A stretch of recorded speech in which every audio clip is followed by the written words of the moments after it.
Hi everyone, my name is Joseph and welcome to Digimon Seekers Chapter 4, Part 1, Sons of Chaos, Seekers. So, I actually think it's really cool how they're name dropping the main title of this series, Seekers, and they're actually making it part of the chapter's title. Sometimes it could be a bit corny, and maybe it is a bit corny here, but I'm actually appreciating the quote unquote cheesiness factor of it. So, again, this is Chapter 4, Part 1, Sons of Chaos, Seekers. And let's go ahead and begin with quite literally a quote that begins from the second to the first line. All eyes were on the gateway at the center of the Waslam. The SOC's media blitz on Grimm worked. Every code cracker in the world and every Digimon living in the Waslam was on their side. The code crackers thought it was some sort of festival. The Digimon were driven either by homesickness or fury at a system that expelled them from their homeland. A revolutionary fervor was in the air, one that would not soon be extinguished. The horde of gatekeepers, consumimate rule followers, closed ranks around the gateway such that none of the Digimon tainted by real-world data could enter. The system's order was clear. Keep out. Alas, it felt too late. The network was about to take a bold step thanks to the collision of the real and digital worlds and the bonds between humans and Digimon. So right off the bat, I'm going to start a bit negatively, but then go over the transition to the positive aspects. I am loving where we're at the story and how everything seems to be falling into place. My one small complaint is just I do wish that they would emphasize that last portion, especially the network was about to take a bold step thanks to the collision of the real and digital worlds, the bonds between humans and Digimons. I definitely do view the importance of the bonds when it comes to the main characters. So like E.G. Leon, Koski, Yolene. But I'll just say that so far, I don't think the story has established that other code crackers, like Marvin, for example, though I wouldn't be surprised if Marvin did treat Arjumon with respect, but other non-named code crackers, what level of relationship that they have, what kind of bond that they have with their own Digimon. And also, in addition to that, to my understanding, I thought that Code Crackers obviously utilized the Digimon from the Waslam, but I thought that the majority of Waslam Digimon were partnerless. They did not have a bond with any particular human. So just that last line kind of just makes it seem more like as if one has been living with Digimon for quite a while, and now they're starting to work together. Maybe not live, rather work, cooperate with one another, and now they're taking that bond to the next level. So I just wanted to quickly establish that. But with that being said, I am loving what they're doing with it. I'm enjoying how the Sons of Chaos have essentially utilized what they have at their disposal, not just their own group, but code crackers, people who might not be into the plan itself, other code crackers in general, and then the Waslam Digimon as well. So even though I do wish more detail was expressed in how we got here, I am loving that we are here to begin with. So moving forward, actually, that's everything I want to discuss about this quote. I do enjoy how it starts about the Grimm Network, and I do love how it ends. It's just I want a bit more detail. Moving forward, Koski looked over the battlefield, observing the hordes of bot-driven Digimon that the code crackers had unleashed upon the gateway as a result of his incitement. He saw the Denzinians of the Waslam in full revolt, the gatekeeper horde desperate to keep them from entering the depths. The massive traffic, everyone riding the wave of this festival, as he had called it, they were all here doing the bidding of Koski and his partner Digimon. The stage was set, the actors had taken their places, the show was ready to begin. Whatever happened now, two things were true. One, it was completely out of Koski and company's hands. Two, there was no stopping it. So I'm really enjoying how this quote establishes again that this is essentially we're approaching the climax. Everything that Koski and the SOC, the Sons of Chaos, have been working towards, it's coming to fruition. It's coming to completion. I can't pronounce words sometimes. It's coming to completion at this moment. I love the line where it says the stage was set, the actors had taken their places, the show was ready to begin. I know it sounds quite dramatic, but I think it deserves to be dramatic because we, the audience, know what is the show that is about to begin. The hopeful rescue of the consciousness of Saya and of Leon. And yeah, And I also enjoy the ominous way that the passage ends as well. There's only two ways that can happen. One, it was completely out of Koski and company's hands. Two, there was no stopping it. Excuse me, that those two little tidbits are true. Not that one of those can happen. So to reiterate that these two facts are true, it is now out of Koski's hand, and also that there was no stopping it. What I like about that so much is that it really establishes that this is essentially kind of like a one shot, one kill opportunity. Koski's obviously been to the gate, not the gatekeeper, the gate, the gateway beforehand, and the flashback where he was present with Doromon. This might be a second time coming together to approach the gateway. But the reason why I say it might be his one shot, one kill is because obviously this time, as compared to the last time, this is a full scale operation that's involving not just his group, but individuals beyond his group as well. So I just really love how this establishes the weight of what's occurring right now. And also, I am hoping that they continue emphasizing on what it means by revolt. So I'm really curious how the Wasp Slum is going to look at the conclusion of the operation. Will the Digimon be able to go back home? And will the Wasp Slum be deserted and empty? Or will there be some Digimon who make the choice to stay behind because of the bonds that they've created? And will they start maybe fixing, improving the Wasp Slum? Digimon gain focus as they digivolve, often causing them to grow ever more specialized in a way that makes them feel detached and aloof to most humans. This was especially true for Oruyumon, the dragon god of the waters, who held the power of a raging river within them. There was no room for a process that considered the feelings of mere mortals, friend or foe. So this passage is describing Ryudomon. He's evolved into his mega level in order to fight against Doromon, who's also evolved to his mega level. I don't know his name by memory, unfortunately. Let me see if I can quickly find that here. I keep seeing Urumon's name, but of course, I'm not finding. Here we go, Dorogoromon. So Dorogoromon is the mega form, and again, Ururumon is a mega form for Ryudomon. I'm probably not pronouncing that correctly. Forgive me. I do thank you for your patience. Anyways, but this line I do find interesting. I do like how it begins, but then I won't lie, I kind of don't like how it ends. So let's start with the positives first. I love the description of the evolution that Digimon go through, how each new form that they take is essentially a way for them to overcome whatever it is that their current objective is. I like that a lot because I think I feel like it may not be on purpose, but they may have done an accidental reference to the original V-Pets, since there was multiple ways to evolve depending on one's focus. They didn't evolve in just one form, but they could evolve to for one run you have one form, then the next run a different form, and so forth, right? So is this an accidental reference to the V-Pets, the Digital Monster V-Pets, or it's just a little small throwaway line? Either way, I like it. I like how it really emphasizes again what it means to digivolve. I'm also being biased as well, since I do have a senior dog. When I walk her, as silly as it sounds, sometimes I wish that she could evolve or Shinka, because she loves her walks, but she's a senior dog, so she has the energy of a young dog, of a pup, right? But her body is her body can't match the energy that she's giving off. So imagine if our pets were able to evolve for specific moments, like for walks, and when we come back, they go back. Anyways, but that was a bit of a tangent, but again, I wanted to explain why I like that first portion. And the portion that I don't really like as much is just, well,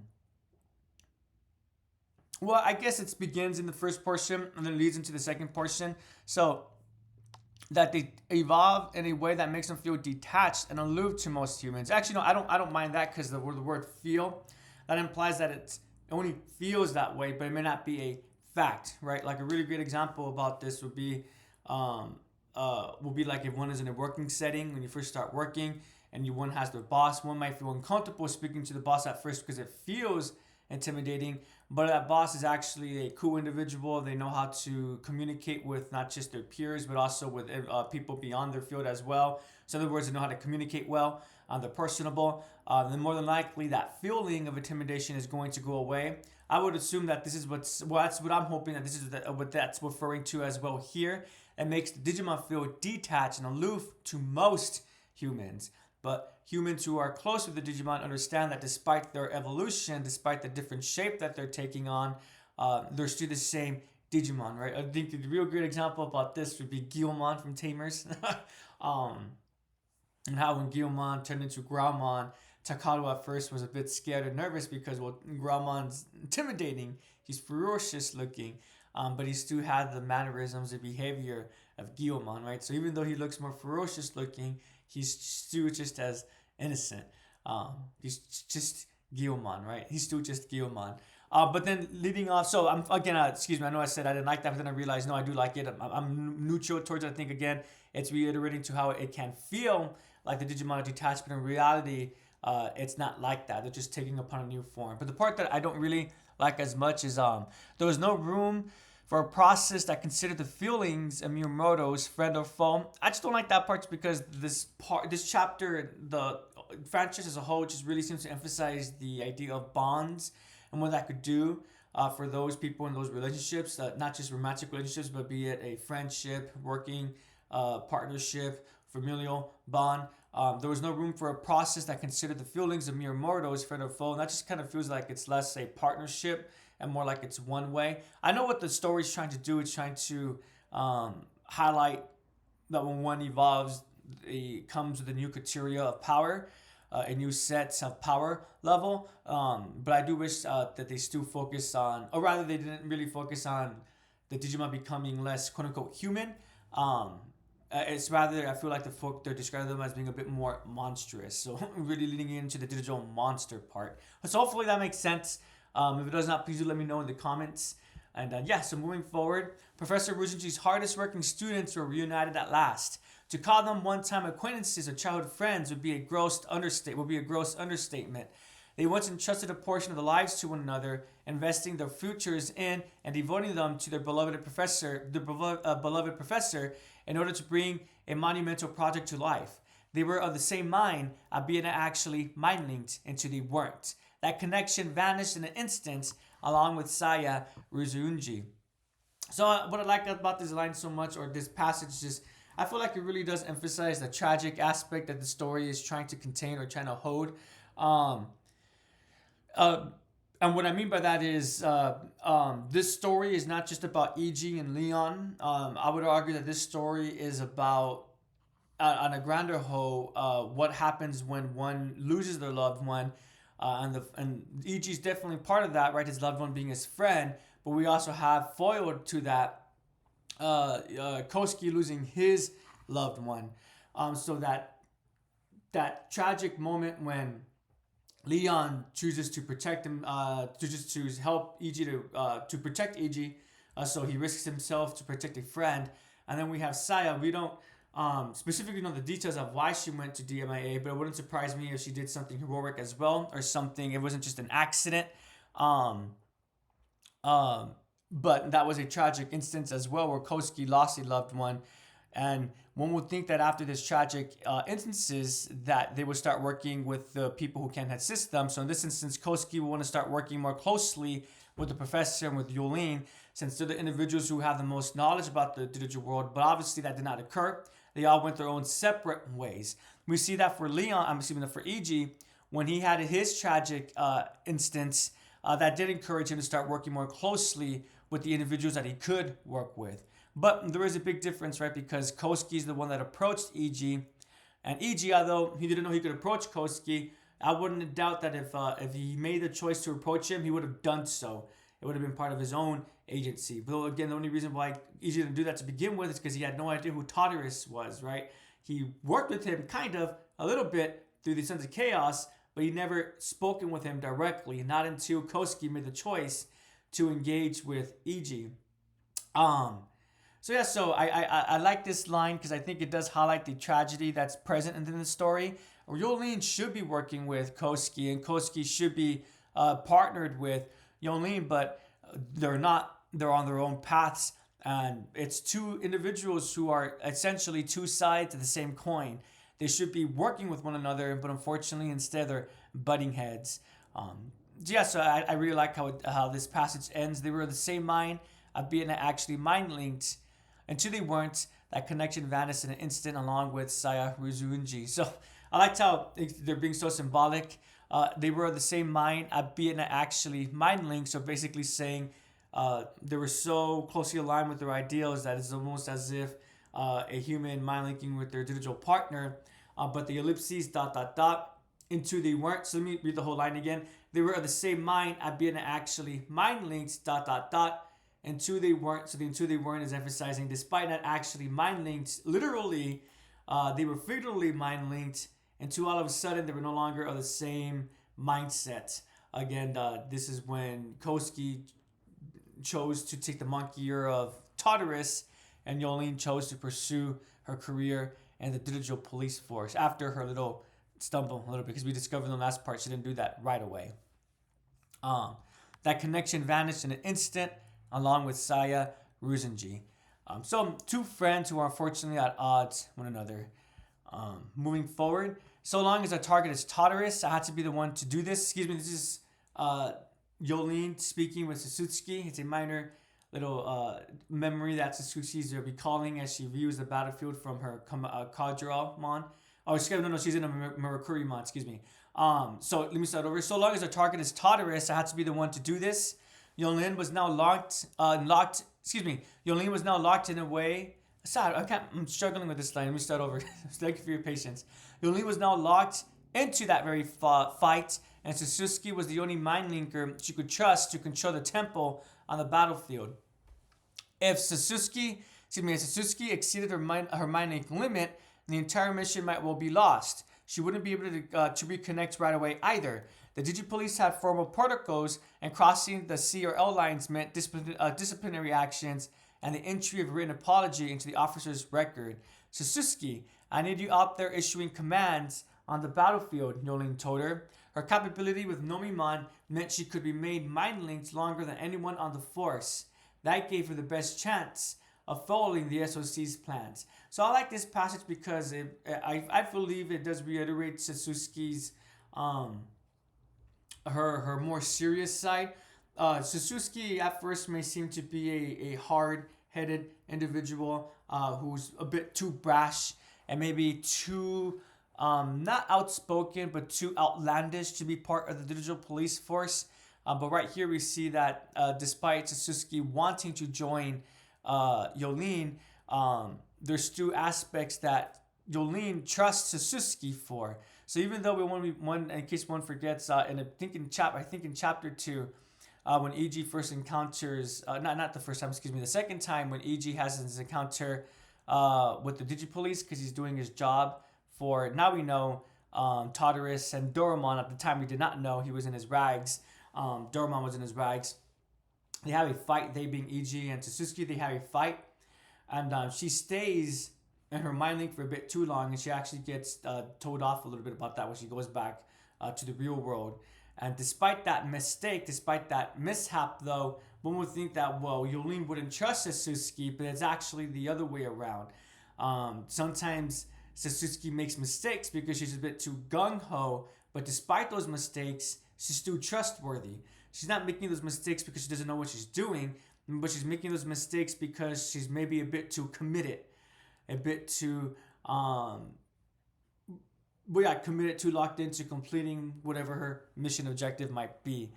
So I like how this really emphasizes Sasutsuki as an individual who doesn't just act without thinking, but rather she does think while acting, even if she does need to be encouraged and prodded a bit to think before she acts. Essentially my favorite part of this passage was the Sasutsuki, I need you out there issuing commands on the battlefield, Yolene told her. Moving forward, oh wow, you're inside that Murakuri-mon, huh? EG said, finally taking notice of the Numimon's eyeballs poking out of the Murakuri-mon's dome. So the slugs finally found a shell, Logomon taunted. Careful, you took her off again, Logomon, EG said, egging his partner on. Silence. EG faltered. This wasn't the routine. She was supposed to say something back. The commander. I am the commander on this battlefield, Sasutsuki said, calming and convincing herself as much as anyone else. What's up, Sasuke? You're not a spiky before. Shut up, you criminal, you filthy code cracker. So what I like about this passage is that I think it really supports what I was saying in the previous passage. How Sasuke, although at first glance she may seem like she's always operating on emotions, when push comes to shove, she's able. She's able. I'm sorry. She's capable. I obviously joined able and capable. She's capable of putting aside her emotions in order to look at the fuller picture, the full picture, and in this instance to act in a professional manner. So obviously, Edgy's trying to egg Sasuke on, trying to make her not as focused, but it's not working for EG. Right? I also really love and enjoy how even he's shocked, right? EG faltered. This wasn't the routine. She was supposed to say something back. And I love how there's an exclamation point as well. Just really hammer in the shock that EG is feeling. But yeah, so moving forward. This is a war zone, you little creep. Don't think you can get away with that kind of talk here. Sasuke yelled as Kurumon locked into EG and shared the targeting data with every Command-Dramon unit in the area. Every single rifle in the squadron was trained on AG. Hollow-eyed humans in the digital world were data, just like everything else here. If the Command-Dramon not opened fire, he would die. He let out a small whimper. EG, cut your holization, Logomon yelled at thin air, for EG was one step ahead, safely back in his partner's Digicore. So I think this also further emphasizes the professional nature that Sasuke is able to take upon when needed. Right? This is a war zone. Don't you think you can get away with that kind of talk here? Excuse me, let me read the full line. This is a war zone, you little creep. Don't think you can get away with that kind of talk here. That I've already highlighted, and I think the first quote establishes that. The second quote that we just read reinforced that, and this highlights that little detail as well. What I want to focus on is the second part of this passage where EG realizes, or rather he recalls, that while in the digital world he will die despite being a hologram, a holozation. So he needs to make sure that he's aware about that. And he is aware about that, so much so that he's one step ahead and he's making sure that he's putting himself into a safe environment before it becomes much more dangerous than it already is. And despite all of this, though, I love how that line, he let out a small whimper, because that is a scary thought to think about, right?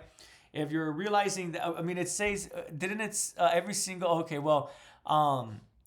rifle in the squadron, it may sound like it's only about 12 guns, but if one actually reads this part, they know that it's more than that, right? I think I might be exaggerating, but correct me if I'm wrong, but I think the story establishes that right now there's about 100 digital police unit forces.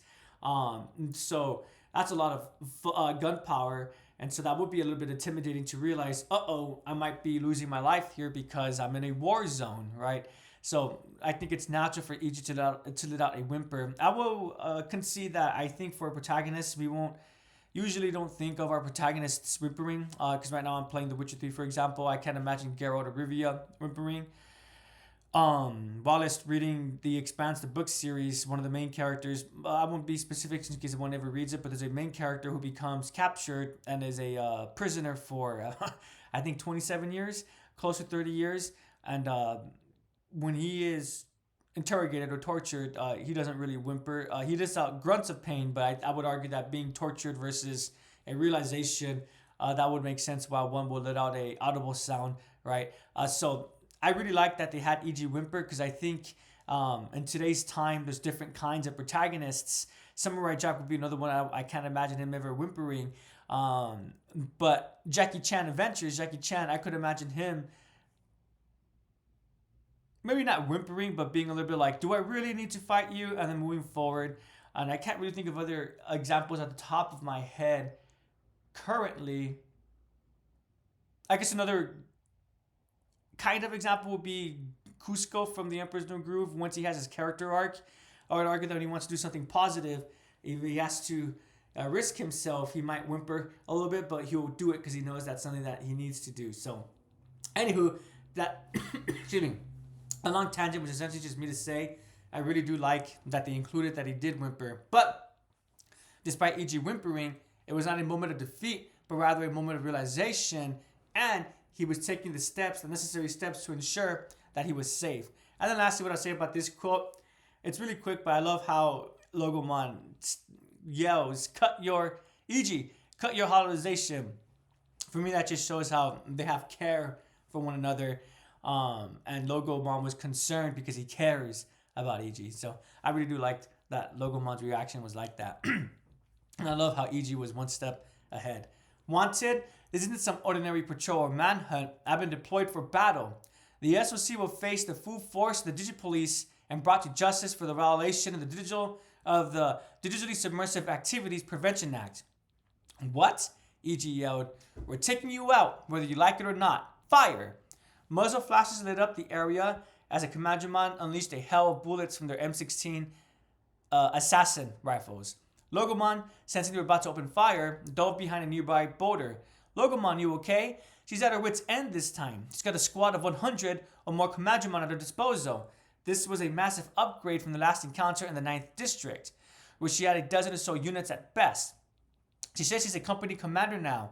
I guess she's moved over to commanding digital warfare units. Whatever the case, E.G. had to reassess how he dealt with her. This wasn't a game anymore. It never was, now that he thought about it. She was a deputy squad leader in the Digipolice for crying out loud.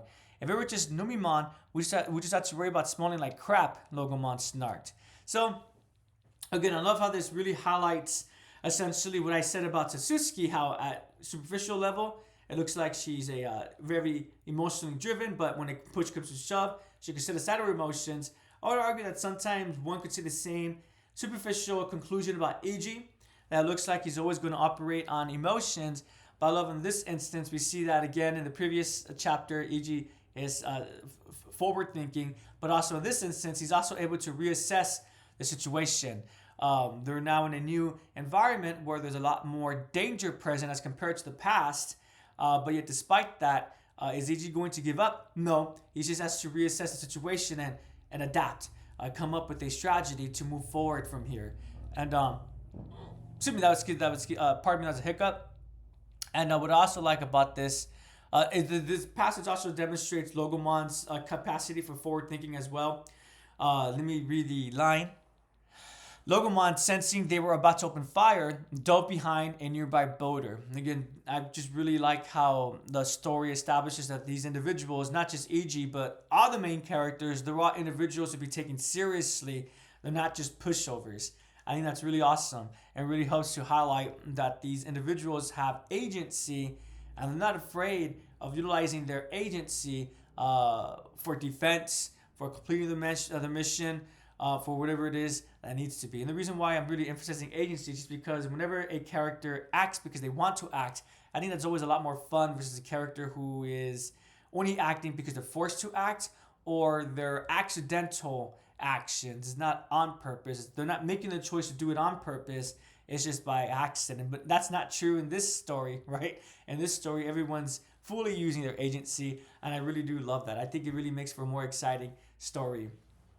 So this is the line also where it highlighted the number of Commandramon who were in the area, right? She's got a squad of 100 or more at her disposal. So again, I don't blame E.G. for whimpering and that passage. And then lastly, I love how Logomon, I didn't really read it, but when he was talking with Satsuki, I love how he's speaking with Satsuki, the snark that he is showing, and then of course this last line, if we're just Numimon, we just have to worry about smelling like crap, referencing Numimon's attacks. The last line, an explosion lit up the sky above as the Commandramon took a direct hit from the side. Smoke filled the... Actually, let me give some quick context. So at this point, E.G. and Logomon are trying to figure out their best course of action, but they realize that they're essentially trapped. There's a lot of firepower everywhere. If not for the Commandramon, there's also the Cargodramon that's in the air. So we have a page break and then this passage. An explosion lit up the sky above as the Cargodramon took a direct hit from the side. Smoke filled the air as smoke filled the air as one of the Digimon's tail rotters was cleaved from its body. The remaining, let me rephrase that, was cleaved from their body. The remaining Quadramon scattered to the wind and retreat, starting without me, E.G. Tisk tisk, Marvin said over the SOC leader's chat, his Erdramon appearing as the smoke cleared. And that's how the chapter ends. And I love how it actually ends. I think the writers did a really great job with the different points of view. Starting chapter 4, we begin with Koski and Yolene. We switch over to Satsuki and her little monologue, and then Satsuki and Eiji, and then we end with the appearance of Marvin. And I have to say, Marvin's appearance is very cool. It may be cliched, right? He's coming in at the 11th hour. Or maybe this is not the 11th hour because they're barely starting their operation. But one knows what I'm trying to say, right? That it looks like things is not going to go so well, and we're barely starting. But don't worry, the allies, the community work from the allies one has formed. They have arrived, right? So I can't wait with the next part. I'm hoping that begins with Marvin. And yeah, since this is part 1, I did watch the trailer for chapter 4. If one hasn't seen it yet and they're concerned about spoilers, I would just say it might be best to not watch the trailer. But if one doesn't really mind spoilers, then I would say go ahead and watch the trailer. Maybe I'm too much of a Digimon fan or too much of a Digimon nerd, but I'm not going to lie, when I saw the trailer for chapter 4, I did get excited. I did get some slight chills. It looks very exciting. Looking forward to what's going to happen. So if one cares about spoilers, I would recommend shutting down the video here. It's just very minor.